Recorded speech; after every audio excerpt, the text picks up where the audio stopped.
completion and balancing. What I want to do in this video is think about the origins of algebra. The origins of algebra. And the word, especially in association with the ideas that algebra now represents, comes from this book, or actually this is a page of the book right over there. The English translation for the title of this book is The Compendious Book on Calculation by Completion and Balancing, and it was written by a Persian mathematician who lived in Baghdad in I believe it was in the 8th or 9th century. I believe it was actually 820 AD when he wrote this book, AD. And algebra is the Arabic word that here's the title that he gave to it, which is the Arabic title. Algebra means restoration or completion. Restoration or completion. And he associated it in his book with a very specific operation, really taking something from one side of an equation to another side of an equation. But we can actually see it right over here. And I don't know Arabic, but I actually do know some languages that seems to have borrowed a little bit from Arabic, or maybe it went the other way around. But this says Al-Kitab, and I know just enough Urdu and Hindi to understand a good Indian movie. But Al-Kitab, kitab means book, so this part is book. Al-Muqtazar, I think that means compendious, because I don't know the word for compendious, and that seems like that. Fi hisab, hisab means calculation in Hindi or Urdu, so this is calculation. Al-Jabr, this is the root, this is the famous algebra, this is where it shows up. So this is for completion, you could view that as completion, and then wa al-Muqabla, and that means essentially balancing, completion and balancing. So if we wanted to translate, and I know this isn't a video on translating Arabic, but the book, I guess this is saying compendious on calculation and calculation by completion and balancing is the rough translation right over there. But that is the source of the word algebra. And this is a very, very, very important book, not just because it was the first use of the word algebra, but many people view this book as the first time that algebra took took on many of its modern ideas of balancing an equation, the abstract problem itself, not trying to do one-off problems here or there. But Al-Khwarizmi was not the first person. And just to get an idea of where all of this is happening, so he was hanging out in Baghdad, so this part of the world shows up a lot in the history of algebra, but he was hanging out right there in around the 8th or 9th century. So let me draw a little timeline here just so we can appreciate everything. So that is timeline, and then whether or not you are religious, most of our modern dates are dependent on the birth of Jesus, so I will put, so that is right there. We'll put a cross over there to signify that. When we want to be non-religious, we say Common Era, before the Common Era. When we want to be religious, we say AD, which means in the year of our Lord. Anno, I don't know the Latin, Anno Domini, I believe, year of our Lord. And then when we want to, and in the religious context, instead of saying before Common Era, we say before Christ, BC. But either way. So this is 1000 in the Common Era. This is 2000 in the Common Era. And obviously we are sitting, at least when I'm making this video, I'm sitting right about there. And then this is 1000 before the Common Era. And this is 2000 before the Common Era. So the first traces, and I'm skipping out, and really it's just what we can find. I'm sure if we were able to dig more, we might be able to find other evidence of different civilizations and different people stumbling on many of the ideas in algebra. But our first records of people really exploring the ideas that are hit upon in algebra come from ancient Babylon, around 2000 years before the Common Era, or before Christ. So right around there there are stone tablets where it looks like people were exploring some of the fundamental ideas of algebra. They weren't using the same symbols, they weren't using the same ways of representing the numbers, but it was algebra that they were working on. And that was, once again, in this part of the world. Babylon was right about there. And Babylon is kind of kept the tradition of Sumeria. This whole region was called Mesopotamia, Greek for between two rivers. But that's the first traces of people that we know of where people were starting to do what we would call real algebra. And then you fast forward, and and I'm sure missing, and I'm sure even our historians don't know all of the different instances of people using algebra, but kind of the major contributions to algebra. We saw it here in Babylon 2,000 years ago. And then if we fast forward to about 200 to 300 AD, so right over there, you have a Greek gentleman who lived in Alexandria. So this is Greece right over here, but he lived in Alexandria, which at the time was part of the Roman Empire. So Alexandria is right over here. And he was a gentleman by the name of Diophantus, or I don't know how to pronounce it. Diophantus, and he is sometimes credited with being the father of algebra, and it's debatable whether it's Diophantus or whether it's Al-Khwarizmi. Al-Khwarizmi kind of started using these terms of balancing equations and talking about math in a pure way, while Diophantus was more focused on particular problems, and both of them were kind of beat to the punch by the Babylonians, although they all did contribute in their own way. It's not like they were just copying what the Babylonians did. They had their own unique contributions to what we now consider algebra, but many, especially Western historians, associate Diophantus as the father of algebra, and now Al-Khwarizmi is sometimes what other people would argue as the father of algebra. So he made significant contributions. Then if you go to 600 AD, so if you go to about 600 AD, another famous mathematician in the history of algebra was Brahmagupta in India. Brahmagupta in India, so obviously, and actually I don't know where in India he lived. I should look that up, but roughly in that part of the world. And he also made significant contributions. And then of course you have Al-Khwarizmi, who shows up right there. Al-Khwarizmi, and he's the gentleman that definitely we credit with the name algebra, comes from Arabic for restoration, and some people also consider him to be, if not the father of algebra, although some people say he is the father, he is one of the fathers of algebra because he really started to think about algebra in the abstract sense, devoid of some specific problems, and a lot of the way that a modern mathematician would start to think about the field.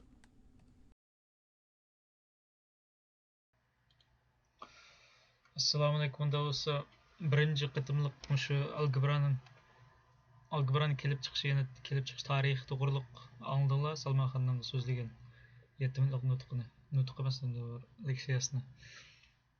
Endi men bunda qisqacha bunda yig'inchoqlab o'tsam, endi bu algebra degan so'z mushu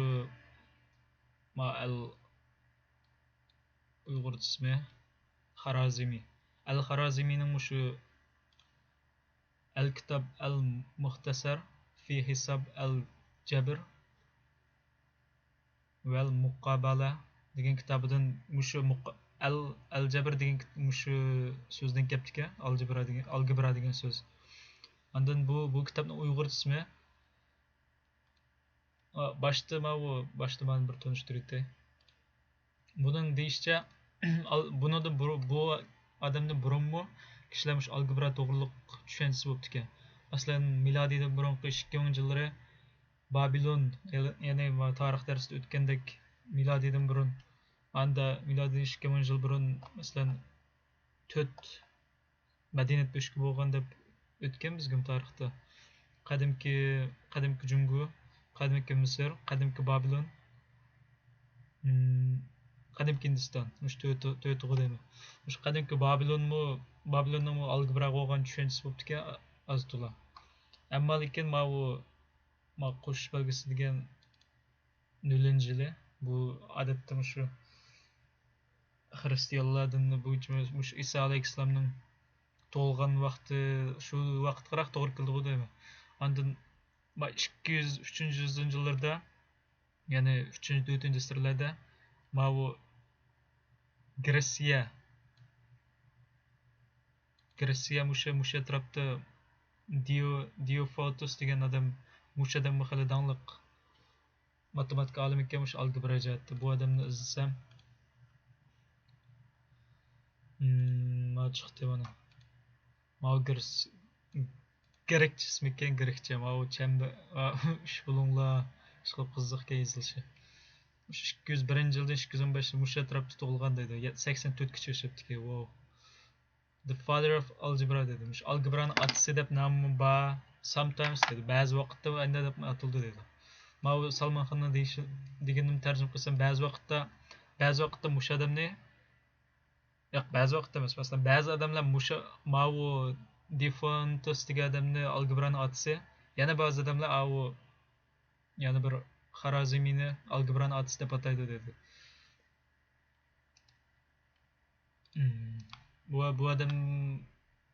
Bu adam mana algebraga cho'ng to'p qo'shgan ekan. Andan bundan keyin andan mushu Mao 3-4 asr. Andan Mao al-Xorazmiydan burun yana bir ma Hindistonda musha tarafda Hindistonda Brahmagu Gupta ismini o'qiyolmadim. Mushu 500-600 yillar yashagan odamga 6-7 asrlarda. Buni izlasam rasmani o'qiganimni ko'rsatmoqda. Mana deydi Tay Shujifu. Buni ma odamni izlasam buni ismandagi indicha buni anglasam ish qilib qisqarlikka was an Indian mathematician Hindistonlik matematik olimi astronomer dedi. Astronomiya olimi dedi. Bu odam 598 yilda tug'ilib 665 yildan keyin o'lib vafot etdiki. Bu odamning bu to'pillari jaqqa manda ikkisini tepish. Mani hozirgacha shu o'quvchilar ishlatadi. Bu uchli o'sha rasm ko'rsatilgan shu uchli odamning to'pisi chunki hozirgi zamon algebra ilmlariga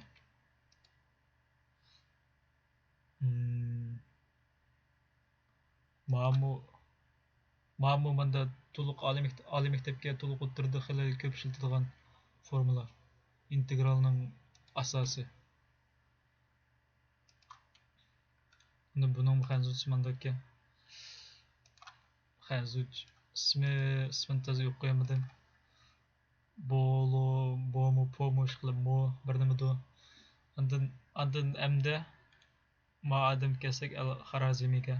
Xorazmiy 820-yillar shu 9-asrlarda yashagan odam deydi mush Bag'dod atrofida shu o'rta sharq shu 9-10-11 ishqilib shu 3-400 yil islom dinidan keyin shu payg'ambar alayhissalomdan keyin 3-400 yil mush arab orolining shu eng gullangan vaqtlarida shu vaqtda yashagan odam ekan bu.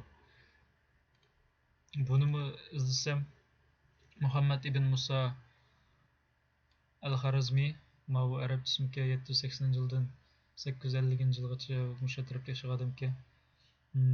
Paris matematik olimi, astronom olimi, geographer Mao during the Abbasid Mabr xalifalikning vaqti ekan buni anglamabdi ekanman. Bag'dodda buni menda o'qisanglar bo'ldi. Anda boya ko'rsatgan kitob Mao Salman Xonning ko'rsatgani. Bu shu kitobdan ilingan.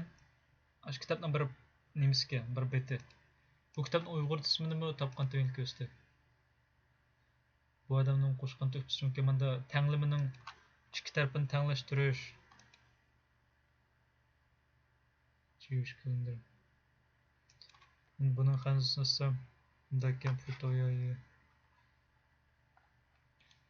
Endi Mao Baydu Qikixi chiqib cho'ng to'p qo'shgan odamga algebraga. Anda ma yana bir ingliz torbatdagi qisqacha tarjimalikka Mao contribution and achievements dedi. To'p qo'shgan to'plari dedi. Mushlarni vaqtinglar chiqsa o'qisanglar bo'ldi.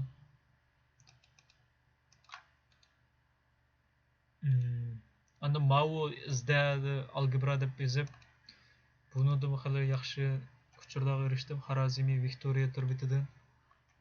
Victoria Mao ekan. Xorazmiy o'rta asrlik Uyg'ur falsafi, mashhur matematik, astronomiya olimi, algebra ilmining asoschisi dedi. Mao Uyg'ur falsafi ishqilib buni hamda biz jazmlashtirmaymiz ham tarix o'qigandiki. Balkim Uyg'urda, balkim emasdi. Qandal bo'lsa shu algebra matematik sohasiga cho'ng to'p qo'shgan bir odam ekan. Aslisi Muhammad ibn Musa bu Xorazm to'lg'anlik uchun shunday deb atalgan deydi.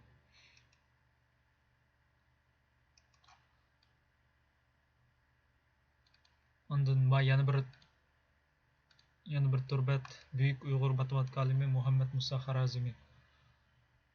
Xorazmiyning Xiva shahrida tug'ilgan. Uyg'ur tilidan boshqa arab, yunon, fors, hindi tillarini pishib bilgan edi. Ish qilib bek iqtidorli odamga. Bayataqi kitobning ismi Uyg'ur ismi rasmiy shada ko'rgandim. Algebra va muqobala. A'zo yetkash va o'xshash a'zolarni ixchamlash dedi. 1140-yilga kelgan latincha tarjima qilingan. Ishqilib mushunchalik tushunsanlardi. Ishqilib ba'zi menda tarjima qilish jarayonida qaysi tilni qaysi tilga tarjima qilishingizga tanzir balki ba'zi menda uchurlar qolib qoldi hamda. U hamda ingliz tilini o'rgansanglar yaxshi hamda menda Salman Xonning nima deyotganini tushunsa aslida menda xit chiqadiganni tanlagandim.